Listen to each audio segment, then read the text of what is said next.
하나님 말씀 읽겠습니다. 구약성경 미가서 6장 1절에서 8절입니다. 화면에 나옵니다. 구약성경 1295쪽입니다. 미가서 6장 1절에서 8절까지입니다. 이 화면도 보시고 성경책도 보시면서 우리 한 목소리로 읽도록 하겠습니다. 너희는 여호와의 말씀을 들을지어다. 너는 일어나서 산을 향하여 변론하여 작은 산들이 내 목소리를 듣게 하라 하셨나니 너희 산들과 땅의 견고한 지대들아 너희는 여호와의 변론을 들으라. 여호와께서 자기 백성과 변론하시며 이스라엘과 변론하실 것이라. 이르시기를 내 백성아 내가 무엇을 내게 행하였으며 무슨 일로 너를 괴롭게 하였느냐. 너는 내게 증언하라. 내가 너를 애굽 땅에서 인도해내어 종노릇하는 집에서 속량하였고 모세와 아론과 미리암을 내 앞에 보냈느니라. 내 백성아 너는 모압 왕 발락이 꾀한 것과 부올의 아들 발람이 그에게 대답한 것을 기억하며 시딤에서부터 길갈까지의 일을 기억하라. 그리하면 나 여호와가 공의롭게 행한 일을 알리라 하실 것이니라. 내가 무엇을 가지고 여호와 앞에 나아가며 높으신 하나님께 경배할까? 내가 번제물로 1년 된 송아지를 가지고 그 앞에 나아갈까? 여호와께서 천천의 순양이나 만만의 강물 같은 기름을 기뻐하실까? 내 허물을 위하여 내 맏아들을 내 영혼의 죄로 말미암아 내 몸에 열매를 드릴까? 사람아 주께서 선한 것이 무엇임을 내게 보이셨나니 여호와께서 내게 구하시는 것은 오직 정의를 행하며 인자를 사랑하며 겸손하게 내 하나님과 함께 행하는 것이 아니냐. 아멘. 잠시 기도하고 하나님 말씀 듣습니다. 은혜로우신 주님, 이 시간 말씀하여 주시고 주의 말씀 듣는 중에 주의 영이 우리의 심령 속에서 약동하는 시간 되게 하여 주옵소서. 주님께서 주신 기쁨과 평안, 감사가 그리고 믿음의 다짐이 가득하게 하여 주옵소서. 예수님 이름으로 기도하옵나이다. 아멘. 오늘 3부 예배 나오신 모든 분들 하나님의 은혜 가득하기를 축원합니다. 잘 나오셨습니다. 여러분들은 몇 살 때 철이 드셨습니까? 사람은 커가면서 몇 살 때 철듭니까? 나이로는 가늠이 잘 안 될 것 같습니다. 고생을 많이 하면 일찍 철든다 그럽니다. 그리고 그 말도 맞는 것 같습니다. 제 친구들도 어린 학생 때인데도요 얘기하는 게 어려운스러운 친구들이 있었습니다. 여기서 말하는 정 목사는 철이 늦게 든 쪽입니다. 왜냐 그러면 제가 철들었다 철들지 못했다는 부모님하고의 관계를 보면 알 수 있는데 저는 저희 어머니가 제가 아플 때 야 내가 아팠으면 좋겠다 이 얘기를 어렸을 때 저한테 했는데 제가 그걸 믿지를 못하겠더라고요. 아무리 그래도 그렇지 엄마 내가 아픈 게 낫지 엄마가 아픈 것보다 나을걸 그랬는데 제가 커서 결혼을 하고 제 자식들 낳고요 제 애들이 아픈 걸 보고 저희 어머니 마음을 그때야 이해했습니다. 그러니까 철이 굉장히 늦게 된 거죠. 여러분 예수 믿는 사람은 신앙의 철은 얼마쯤 있으면 듭니까? 예수 믿고 한 2, 3년 지나면 신앙의 철이 듭니까? 그건 아닌 것 같습니다. 철들었다 철들지 못했다를 부모님하고의 관계에서 말씀을 드렸는데 자식은 부모 생각을 조금밖에 안 합니다. 부모가 자식 생각하는 것만큼 자식이 부모 생각하는 그러한 자식은 없습니다. 그래서 치사랑은 이만큼이고 내리사랑은 어떻습니까? 치사랑에 비해서 엄청 크잖아요. 우리가 그걸 알면 하나님하고의 관계도 비슷할 것 같습니다.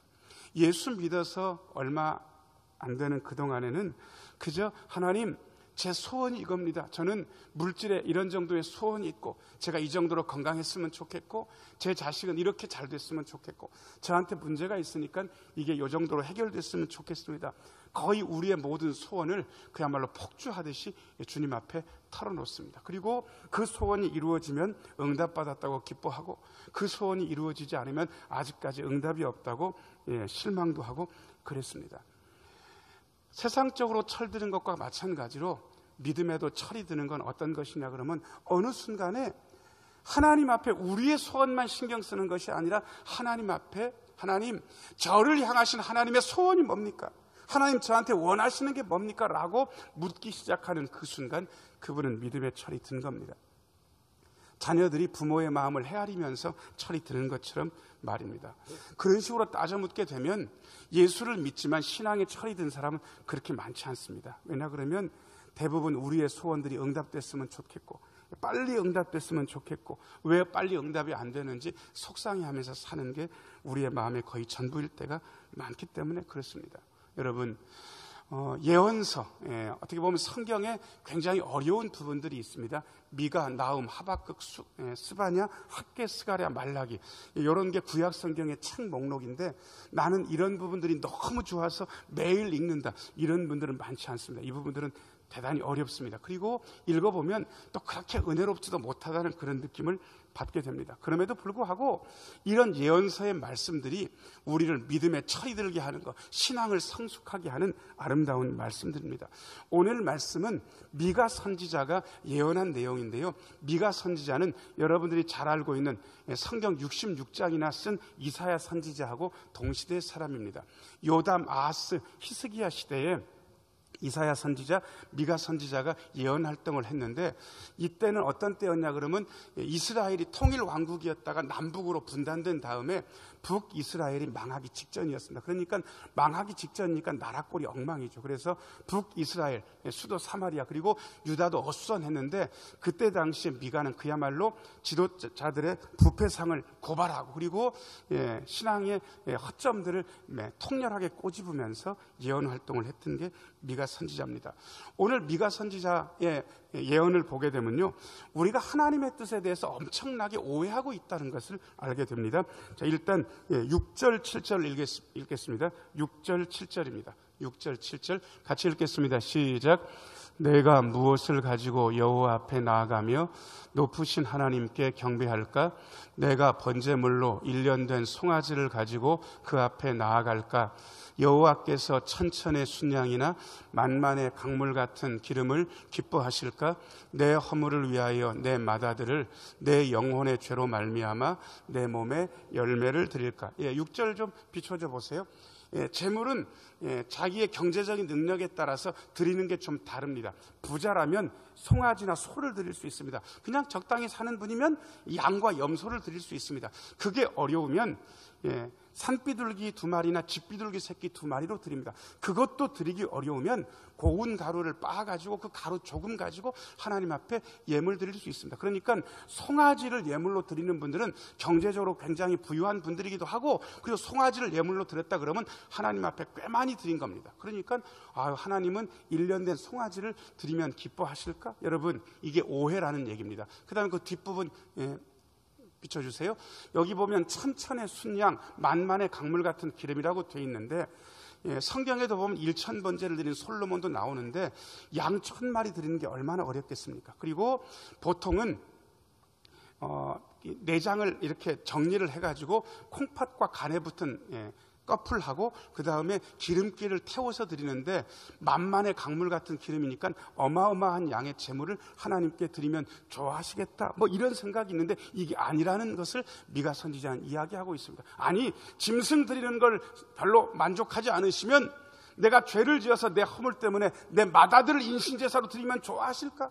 내가 영혼의 죄를 지었는데 내 몸의 열매 자녀들을 드리면 하나님께서 기뻐하실까? 여러분 정답은 아니라는 겁니다. 하나님께서 진짜 원하시는 것이 있는데 이스라엘 백성들이 너무 모르고 하나님을 등지고 엇가고 있는 거예요. 오늘 말씀 2절 보면 이 엇가는 이스라엘에 대해서 하나님께서 진노하시는 게 나옵니다. 자, 2절 말씀도 한번 읽어보겠습니다. 시작. 너희 산들과 땅의 견고한 지대들아 너희는 여호와의 변론을 들으라. 여호와께서 자기 백성과 변론하시며 이스라엘과 변론하실 것이라. 여러분 변론이라는 말은 교회에서 쓰는 단어입니까? 법정에서 쓰는 단어입니까? 법정에서 쓰는 단어잖아요. 이 말은 쉽게 이야기하면 하나님께서 자기 백성을 고소하고 고발하신다는 거예요. 이스라엘 백성들아 내가 하나님인데 내가 너희를 위해서 잘못한 게 뭐가 있느냐? 나는 너희를 애굽 땅에서 인도하여 냈고 너희의 구원자가 아니냐? 발락이 너희들을 저주하려고 할 때 내가 발람의 저주를 막은 게 아니냐? 내가 모세하고 아론과 미리암을 보내서 너희들을 구원하지 않았느냐? 내가 너희들을 짐스럽게 한 게 어디가 있느냐? 하나님께서 그야말로 너무 화가 나셔서 이스라엘 백성들에게 한바탕 해붙이시는 말씀이 어떻게 보면 1절부터 5절까지 나옵니다. 이러한 말씀을 읽어가면서 진실로 하나님께서 원하시는 게 뭔지를 오늘 본문 8절에서 이야기하고 계십니다. 1번 좀 비춰줘 보세요. 하나님께서 진실로 원하시는 게 뭔지. 자, 저를 따라서 하세요. 우리 하나님은 오직 정의를 행하는 것을 원하십니다. 한 번만 더요. 오직 정의를 행하라. 8절 말씀 비춰줘 보세요. 8절. 처음부터 조금만 읽어보겠습니다. 시작. 사람아, 주께서 선한 것이 무엇임을 내게 보이셨나니 여호와께서 내게 구하시는 것은 오직 정의를 행하며. 거기까지만 읽으면 됩니다. 우리는 정의 그러면 올바른 일을 하는가 보다, 그냥 별로 대수롭지 않게 이 정의에 대해서 얘기를 합니다. 그런데 정의는 쉽지 않습니다. 그래서 법학을 전공한 분들은 이 정의에 대해서, 그리고 굉장히 많은 시간 동안 배우고요, 철학을 공부하는 분들로 이 정의 때문에 굉장히 골머리를 썩이면서 이 정의론에 대해서 배웁니다. 그냥 쉽게 이야기하면 각자에게 그의 몫을 주는 것, 그가 받을 만한 몫을 받게 하는 것, 이게 정의입니다. 아주 쉽게 이야기하면, 자, 어떤 분이 최저 시급 가지고 근로계약을 맺었는데 이분이 6시간 동안 일했어요. 그러면 이분은 나중에 일이 끝나고 나서 몇 시간치의 시급을 받으면 됩니까? 6시간. 그게 정의인 거예요. 자, 다른 사람이 와가지고 8시간 동안 열심히 일했습니다. 자, 그러면 8시간 동안 일했으면 이분은 6시간의 몫을 받아야 됩니까? 8시간 일한 분량을 받아야 됩니까? 8시간 일한 분량을 받아야 되는 거예요. 이게 정인 거예요. 각자한테 그의 몫을 주는 거. 근데 목사님 그게 뭐 어려운 게 있습니까? 라고 말씀하시는 분들은 다른 예를 들으면 이게 쉽지 않다는 걸 아시게 됩니다. 자, 어떤 여고생 둘이 케이크를 굉장히 좋아하는데 자기들끼리 돈을 10,000원씩 냈어요. 그래서 제과점에 가가지고 케이크를 20,000원짜리를 딱 샀어요. 그래가지고 카페에 앉아가지고 둘이 나눠 먹는데, 자, 여러분, 그 케이크, 동그란 케이크를 어떻게 나누면, 둘이 똑같이 10,000원씩 냈으니까 어떻게 나누면 그게 정의롭겠습니까? 쉽게 그냥 반반씩 나누면 되죠. 자, 그런데 자, 여기까지는 다 반반씩 나누면 된다는 걸 아는데 누가 나눠야 됩니까? 자, 두 중에 내가 네보다 생일이 빠르니까 내가 나누겠다 그러면서 빵칼을 가지고 케이크를 이렇게 나누는데 한쪽은 크게 자르고 한쪽은 적게 잘랐어요. 그 다음에 내가 잘랐으니까 내가 먼저 고르겠다 그러면 여러분 생각에 정의롭습니까? 정의롭지 못합니까? 정의롭지 못하잖아요. 이게 케이크 하나를 나눌 때에도 정의의 문제가 거기 등장합니다. 그래서 지금까지 알려진 바 중에 가장 정의로운 방법은 둘이 합의를 한 다음에요, 어떤 한 사람이 케이크를 반으로 나눴으면 그 자른 사람이 먼저 골라야 됩니까? 안 자른 사람이 먼저 골라야 됩니까? 안 자른 사람이 먼저 골라야 공평하다고. 이게 둘이서 케이크를 나누는 방법이에요. 이게 둘만 돼도 이렇게 절차가 있는데 만일 3명이 나눈다 그러면 여러분 어떻게 해야 됩니까? 목사님 3등분으로 나누면 되죠. 그럼 누가 잘라야 돼요? 그 다음에 한 사람이 자르고 2사람이 남았어요. 그 2사람이, 한 사람은 자른 게 공평해가지고 내가 이거 마음에 든다 그랬고요, 두 번째 고르는 사람은 이거 나는 작은 것 같으다, 나는 못 고르겠다 그러면 아주 복잡한 문제가 발생하게 됩니다. 정의의 문제는 쉽지 않습니다. 이것을 분배의 정의가 쉽지 않다는 것을 정치하는 분들은 누구나 알고 있습니다. 그래서 많은 분들이요, 한 사람은 쉽습니다. 2사람, 3사람 되면 복잡합니다. 그런데 만일 300명, 500명, 10,000명, 10만 명, 10,000만 명이 넘는 이 나라에서 정의를 행하는 게 뭐냐라고 묻는다면 그것은 대단히 복잡한 문제가 됩니다. 그래서 사실은 우리는 정의롭게 행할 그런 지혜가 없다는 사실을 하나님 앞에서 인정해야 됩니다. 그래서 정의를 행하는 가장 좋은 방법은 이겁니다. 자, 저를 따라서 하세요. 하나님, 무엇이 정의로운지 제게 가르쳐 주옵소서. 여러분이 아시는 대로 다윗의 아들인데 유명한 왕이 있습니다. 이름이 3글자입니다. 누굽니까? 지혜롭다고 알려진 누구죠? 솔로몬 왕. 솔로몬 왕이 뭐 때문에 유명해졌습니까? 솔로몬 왕이 유명해진 건 재판 하나를 너무 멋들어지게 했기 때문에 그렇습니다. 여러분들이 아시는 대로 그 재판은 이렇습니다. 자, 어떤 여자분들이 거의 동시에 애를 낳습니다. 그 두 여자분이 같은 집에서 사는데 세상에 한 여자분이 자기가 실수해서 밤에 아이를 깔아가지고 아이가 죽었어요. 그런데 몰래 산 아이, 자기 옆에 있는 산 아이를 자기 품에다 대고 자기의 죽은 아이는 그 다른 여자분 품에다 둔 거예요. 깨어나 보니까 서로 자기 애기 얼굴은 알잖아요. 그래서 서로 자기 애기라고 우기면서 해결이 안 되니까 그 여자 둘이 애기 하나 데리고 솔로몬 왕의 법정까지 온 거예요. 여러분이 아는 대로 솔로몬이 어떻게 판결을 내렸습니까? 굉장히 끔찍한 판결. 다 얘기를 듣더니 애를 반으로 나누라고, 그야말로 썰라, 이렇게 반으로 딱 같이 그렇게 판결을 내린 거 아니겠습니까? 그런데 그때 아이의 진짜 엄마는 자기 아이가 죽을 것 같으니까 제발 제가 이 아이에 대한 소유권을 포기할 테니까 저 사람한테 주라고. 진짜 엄마는 그랬고, 가짜 엄마는 진짜 임금이 잘 판결했다고 반으로 딱 나눠주면 내 것도 안 되고 저 사람 것도 안 될 거니까 나눠달라고. 여러분, 누가 진짜 엄마입니까? 소유권을 포기한 게 진짜 엄마잖아요. 이 재판 때문에 솔로몬이 유명세를 탄 거예요. 정의를 행하는 것이 너무너무 어렵다는 사실을 솔로몬이 알고 지혜를 구했고, 그 지혜를 구한 응답으로 이 재판을 할 수 있게 되었습니다. 사랑하는 여러분, 우리는 정의롭게 행할 그러한 지혜가 없습니다. 하나님 앞에 어떻게 정의롭게 행할 수 있는지 지혜를 구하고 하나님 주신 지혜대로 정의를 행하는 것, 이것이 하나님께서 우리에게 원하시는 겁니다. 자, 저를 따라서 하세요. 오직 정의를 행하라. 이게 하나님의 요구입니다. 그 다음에 두 번째 비춰줘 보세요. 두 번째, 자, 같이 한번 읽겠습니다. 시작. 인자를 사랑하라. 8절 한번 비춰줘 보세요. 8절. 다섯 번째 줄부터 한번 읽어보겠습니다. 시작. 인자를 사랑하며. 거기까지만 읽어도 됩니다. 인자를 사랑한다. 이 인자가 어질고 자애롭다는 뜻인 건 알겠는데, 이 인자라는 말이 그렇게 자주 쓰는 말은 아닙니다. 그래서 이 말을 번역하면서 많은 분들이 여러 가지로 번역했습니다. 긍휼을 사랑한다, 변함없이 사랑한다, 한결같이 사랑한다, 은덕에 보답한다, 기타 등등이요. 자, 그런데 저는 이 인자를 사랑한다는 이 말을 이렇게 번역하는 게 제일 좋다고 저는 확정을 지었습니다. 자, 저를 따라서 하세요. 한결같이 사랑하게 하소서. 여러분, 한결같이 사랑한다는 게 굉장히 어렵습니다.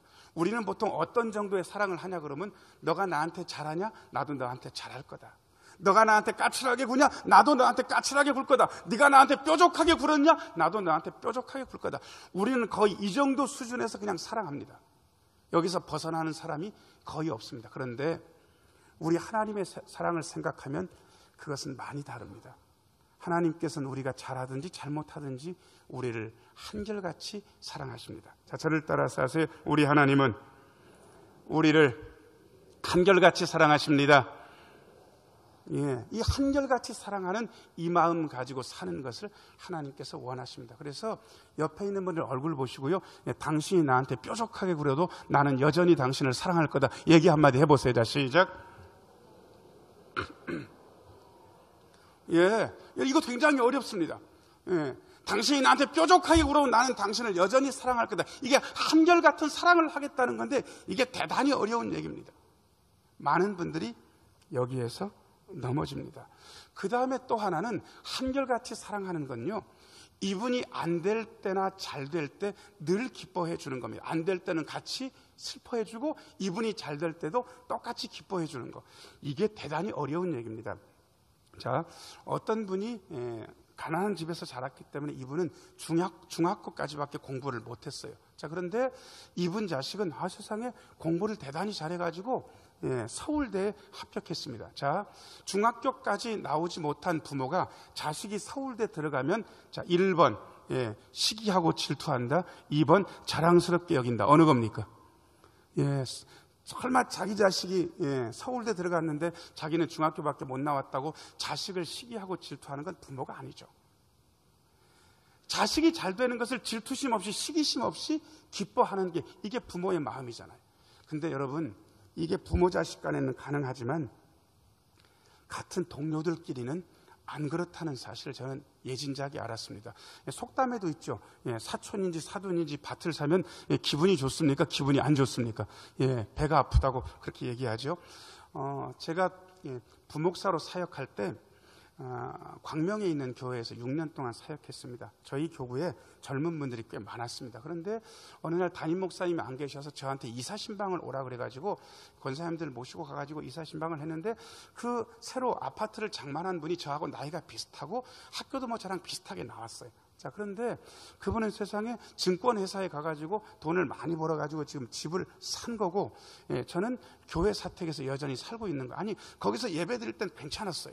그냥 축복하고 너무너무 축하한다고 말씀드리고, 집안 구경도 하고, 야, 너무너무 좋으시겠어요. 하고 예배도 잘 드리고 식사 대접도 잘 받아가지고 집으로 오는데, 세상에 저희 집에 와보니까 교회 사택인데, 단독주택, 연립주택 2층에 계단 옆에 있는 게 저희 사택이었거든요. 화장실이 2개였겠습니까? 하나였겠습니까? 저희 집은 화장실이 하나, 신방가 집은 화장실 2개. 그 다음에 평수도, 제가 신방한 집은 집이 넓어요. 저희 집은 평수도 작아요. 그리고 심지어 화장실이 계단 밑에 있어가지고 머리를 이렇게 올리면 천장에 부딪히는 거예요. 기분이 별론 거예요. 왜 기분이 별론가? 그러니까 제가 그 증권회사 다니는 집사님을 질투하고 시기하고 있더라고요. 제가 한결같이 사랑하고 있는 겁니까? 한결같이 사랑 못한 겁니까? 한결같이 사랑 못한 거예요. 진짜 사랑은 이분이 어려울 때 같이 슬퍼해 주는 것보다 더 어려운 건데, 이거는 이분이 잘 될 때도 똑같이 기뻐해 주고 축하해 주고 좋아해 주는 거. 이거 대단히 어렵습니다. 자, 옆에 있는 분의 얼굴 보고요, 당신이 잘 될 때 내가 진심으로 기뻐하겠습니다. 빨리 한번 얘기해 보세요. 장로님, 집사님이 잘 될 때 제가 진심으로 기뻐해 주겠습니다. 대단히 어려운 얘기. 그런데 하나님께서 우리에게 요구하시는 게 한결같이 사랑하는 걸 요구하시고, 이 한결같은 사랑이 쉽지 않다고 여러분들한테 제가 말씀드립니다. 인자를 사랑하는 거, 한결같이 사랑하는 거, 하나님께서 우리에게 요구하시는 2번째입니다. 그 다음에 3번째 비춰줘 보세요. 3번째 하나님께서 우리에게 요구하시는 게 뭔가 같이 한번 읽겠습니다. 시작. 겸손하게 하나님과 함께 행하라. 8절 말씀 다시 한번 비춰줘 보세요. 5번째 줄부터 같이 한번 읽겠습니다. 시작. 인자를 사랑하며 겸손하게 내 하나님과 함께 행하는 것이 아니냐. 아멘. 자, 저를 따라서 하세요. 겸손하게 하나님과 동행하게 하소서. 그런데 여러분, 2사람, 3사람, 4사람, 5사람, 10사람이 동행하기가 쉽지가 않습니다. 눈에 보이는 사람하고 동행하기도 어려운데, 눈에 안 보이는 하나님과 동행하는 것은 대단히 어려운 일일 수도 있습니다. 그래서 성경 한 군데를 좀 찾겠습니다. 마태복음 23장 23절인데 여러분들은 안 찾으셔도 됩니다. 화면에 나올 겁니다. 마태복음 23장 23절. 같이 한번 화면에 나온 부분 같이 읽겠습니다. 시작. 화 있을진저 외식하는 서기관들과 바리새인들이여, 너희가 박하와 회양과 근처에 11조는 들이되 율법에 더 중한 바 정의와 긍휼과 믿음은 버렸도다. 그러나 이것도 행하고 저것도 버리지 말아야 할지니라. 아멘. 그 앞부분 좀 비춰줘 보세요. 예수님께서 최후에 바리새인들과 서기관들이 예수님을 받아들이지 않으니까 마태복음 23장에 보면 화 있을진저 외식하는 서기관들과 바리새인들이 7번이나 외치시면서 이 바리새인들에 대한 심판을 이야기하셨습니다. 그런데 이 바리새인들에 대해서 심판을 얘기하면서 이 바리새인들이 엄격하게 하는 게 뭐냐 그러면 11조를 잘했어요. 어떤 11조를 드렸냐 그러면 박하, 회향, 근체, 이름도 어렵지만 이게 전부 다 향신료 내지는 약재료로 쓰이는 겁니다. 이게 조금만 돼도 가격이 굉장히 비쌉니다. 이 조금만 있어도 이 박하와 회향의 근처에 11조를 드릴 정도로 이분들이 아주 철저하게 믿음 생활을 했던 거예요. 그런데 정작 이분들이 못한 게 뭐였냐 그러면 그 뒷부분입니다. 3가지를 버린 거예요. 정의와 긍휼과 믿음을 버렸습니다. 여러분, 정의, 긍휼, 믿음, 우리가 읽은 미가서 6장 8절 말씀하고 대단히 비슷하지 않습니까? 오직 정의를 행하라. 그 정의를 버렸고 인자를 사랑하라. 한결같이 사랑하라. 이 긍휼을 버렸습니다. 3번째, 내 하나님과 겸손히 동행하라고 돼 있는데 여기서는 겸손히 하나님과 동행함을 버렸다고 안 그러고 믿음에 대해서 얘기를 합니다. 겸손히 하나님과 동행하려면 믿음이 있어야 된다는 사실을 마태복음 23장 읽으면서 우리는 알게 됩니다. 자, 저를 따라서 하세요. 하나님을 신뢰하며 하나님과 동행합니다. 여러분, 하나님을 신뢰해야 하나님과 동행할 수 있습니다. 그런데 많은 분들이 하나님을 신뢰하노라 하면서도 하나님에 대한 신뢰를 버리고 사는 분들이 굉장히 많습니다. 목사님, 저 예수 믿어요. 이 시간에 여기 앉아 있는데 제가 하나님을 불신한다고요? 아니요. 여러분, 하나님을 신뢰한다는 게 만만치 않은 이유는 여러분, 사람 사이의 관계를 생각해 보아도 이건 알 수 있게 됩니다. 자, 어떤 애가 잘못을 했는데 그 애는 아직 깨닫지 못했어요. 도대체 이게 잘못인지 아닌지도 잘 모르겠는 거예요. 그런데 그게 잘못됐다는 것을 아버지가 깨닫게 해주기 위해서 회초리를 들었습니다. 자, 여러분, 그 아이가 그 아버지를 신뢰하면 회초리를 맞는 순간에도 저 인간이 나를 죽이려고 그러는가 보다 이렇게 생각해서는 안 됩니다. 적어도 아이가 아버지를 신뢰한다면 내가 지금 회초리를 맞는 이유는 잘 모르겠지만 우리 아버지가 나를 사랑하고 나를 더 잘 되라고 하시려고 나에게 회초리를 때리는 것이다 라고 그렇게 믿어야 아버지를 신뢰하는 아이의 태도입니다. 우리는 예수를 믿으면서 고난이 반드시 있다는 사실을 제가 누차 말씀을 드렸습니다. 자, 저를 따라서 하세요. 예수를 믿는 우리에게도 고난이 있을 수 있습니다. 이유를 모르겠는 거예요. 예수를 믿는데 기도 안 하는 거 아닌데, 예배 시간에 안 나오는 건 아닌데 고난이 있는 거예요. 이 고난이 너무 극심해서 어떤 때는 견디기 어려울 정도도 되는 거예요. 그런데 하나님을 신뢰하는 분들은요, 그 고난 중에서 하나님을 원망하지 않습니다. 당신이 나의 하나님이 맞는가? 당신이 나를 보살피시는 건 하는 겁니까? 이렇게 하나님을 원망하거나 의심하지 않고, 하나님, 제가 지금 이 고난이 힘겹고 어렵지만 하나님을 신뢰합니다. 하나님께서 저를 더 잘 되게 하시려고, 저를 하나님의 사람으로 만들려고 이 고난을 주시는 것을 제가 낱낱이 이해하지는 못해도 제가 받아들입니다. 하나님을 신뢰할 수 있습니다. 이런 신뢰가 있어야 하나님과 동행하게 됩니다. 자, 저를 따라서 하세요. 하나님을 신뢰하고 하나님과 동행합니다. 예, 신뢰하지 않으면 하나님과 동행할 수 없습니다. 사랑하는 여러분, 세 가지가 다 만만치 않잖아요. 오직 정의를 행하는 것, 한결같이 이웃을 사랑하는 것, 겸손히 하나님을 신뢰하며 하나님과 동행하는 것. 이게 어렵기 때문에 사도 바울 선생은 이 신앙의 길을 위해서 세 가지 우리에게 아주 기본적인 제안을 하고 있습니다. 데살로니가전서 5장 16절에서 18절까지 말씀 비춰주세요. 데살로니가전서 5장 16절에서 18절, 늘 아는 말씀이니까 같이 한번 해보겠습니다. 같이 읽겠습니다. 시작. 항상 기뻐하라, 쉬지 말고 기도하라, 범사에 감사하라. 이것이 그리스도 예수 안에서 너희를 향하신 하나님의 뜻이니라. 아멘. 예, 제가 이걸 오늘 항상 그럴 때가 여러분들이 뒤에 말 하시고요, 쉬지 말고 그럴 때가 여러분들이 뒤에 말 해보시고, 범사에 그러면 여러분들이 뒤에 말을 한번 해보시면 좋겠습니다. 항상, 쉬지 말고, 범사에. 여러분, 이 세 가지 것을 힘쓰면 우리가 부족하지만 하나님의 정의를 행할 수 있게 됩니다. 항상 기뻐하고 쉬지 말고 기도하고 범사에 감사하면 한결같이 사랑하는 그 길을 갈 수 있게 됩니다. 항상 기뻐하고 쉬지 말고 기도하고 범사에 감사하는 삶을 살게 되면 하나님을 신뢰하고 하나님과 동행할 수 있습니다. 사랑하는 여러분, 한 주간 동안 기뻐하시고 기도하시고 감사하시면서 정의를 행하시고 한결같이 사랑하시고 하나님을 신뢰하고 하나님과 동행하는 한 주를 보내시길, 그리고 놀라운 믿음의 승리를 거두시기를 예수님의 이름으로 축원합니다. 기도하겠습니다.